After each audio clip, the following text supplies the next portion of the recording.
അല്ലാഹു ഈ പ്രസ്ഥാനത്തിന് എന്നും ഇസ്സത്ത് പ്രദാനം ചെയ്യട്ടെ. ഇതിന്റെ നേതാക്കൾക്ക് അല്ലാഹു ദീർഘായുസ്സും ആഫിയത്തും പ്രദാനം ചെയ്യട്ടെ, ഹിമ്മത്ത് പ്രദാനം ചെയ്യട്ടെ. നമ്മുടെ പ്രവർത്തകർക്ക് അല്ലാഹു ഹിഫ്ളും ഹിമ്മത്തും കാവലും അല്ലാഹു പ്രദാനം ചെയ്യട്ടെ. സമസ്തയുടെ കൂടെ നിൽക്കുന്ന ആലിമീങ്ങൾ, പണ്ഡിതന്മാർ, അവർക്ക് അല്ലാഹു ഇസ്സത്ത് പ്രദാനം ചെയ്യട്ടെ. അവരെ ബുദ്ധിമുട്ടിക്കുന്ന ആളുകൾ ആരാണെങ്കിലും അവരുടെ ശർറുകളിൽ നിന്ന് അല്ലാഹു അവരെ സലാമത്താക്കട്ടെ. സമസ്തയുടെ സംവിധാനങ്ങളും സ്ഥാപനങ്ങളും താൽക്കാലികമായ കമ്മിറ്റിയിലുള്ള സ്ഥാനമാനങ്ങൾ ഉപയോഗപ്പെടുത്തിക്കൊണ്ട് ദുർബലപ്പെടുത്തിയ അരാജകത്വത്തിലേക്ക് നയിക്കാൻ ആരൊക്കെ കൂട്ടുനിൽക്കുന്നുവോ അവരുടെ കരങ്ങളിൽ നിന്ന് ഈ പ്രസ്ഥാനത്തെയും സ്ഥാപനങ്ങളും അല്ലാഹു സംരക്ഷിക്കട്ടെ.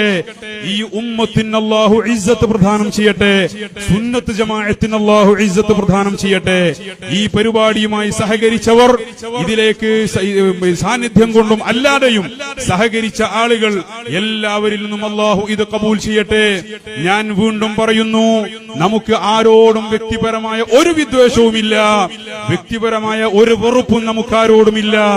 മുമ്പ് നമ്മുടെ നേതാക്കളായിരുന്ന ആളുകൾ ഇന്ന് സമസ്തയുടെ പ്രവർത്തകരുടെ ഹൃദയാന്തരാളങ്ങളിൽ നിന്ന് അനഭിമതരായി മാറിയിട്ടുണ്ടെങ്കിൽ അത് നിങ്ങളുടെ തന്നെ കയ്യിലിരിപ്പിന്റെ ഗുണമാണെന്നും അത് തിരുത്തിക്കൊണ്ട് ഈ പ്രസ്ഥാനത്തിന്റെ ആദർശ കൂട്ടായ്മയായ ഈ സാർത്ഥവാഹക സംഘത്തിലേക്ക് ചേർന്ന് നിന്നാൽ നിങ്ങളുടെ പഴയ യശസ് നിങ്ങൾക്ക് തിരിച്ചു പിടിക്കാമെന്നും നിങ്ങളോട് മുന്നറിയിപ്പ് നൽകുകയാണ്. അതിനുവേണ്ടി ഈ സാഹചര്യം ഞാൻ ഉപയോഗപ്പെടുത്തുകയാണ്. അതുപോലെ പണ്ഡിതന്മാരെ ഭീഷണിപ്പെടുത്തുകയും പണ്ഡിതന്മാരെ മഹല്ല് കമ്മിറ്റിയിലുള്ള സ്ഥാനങ്ങൾ ഉപയോഗപ്പെടുത്തിക്കൊണ്ട് രാഷ്ട്രീയ അടിമകളാക്കി മാറ്റാനുള്ള ശ്രമങ്ങളും നടത്തി മുന്നോട്ട് പോവുകയാണെങ്കിൽ നാട്ടിലുള്ള ജനറൽ ബോഡി എന്ന് പറയുന്ന പബ്ലിക് പൊതുസമൂഹമുണ്ട്. പൊതുസമൂഹം മഹല്ലിന്റെ കാര്യങ്ങൾ സൂക്ഷ്മമായി നിരീക്ഷിക്കണം.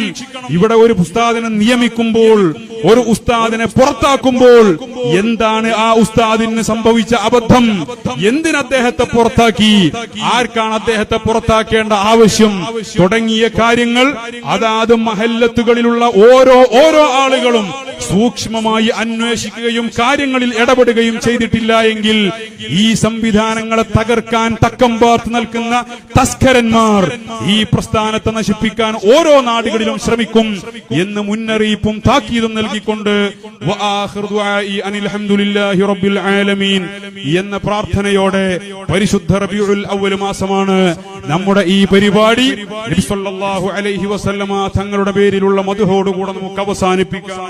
എല്ലാവരും ഇരിക്കുന്നിടത്ത് നിന്ന് എഴുന്നേറ്റ് നമുക്ക് റസൂലുള്ളാഹി തങ്ങളുടെ പ്രവാചക പ്രകീർത്തനം ചൊല്ലിക്കൊണ്ട് നമുക്ക് ഈ പരിപാടി ഇവിടെ അവസാനിപ്പിക്കാം.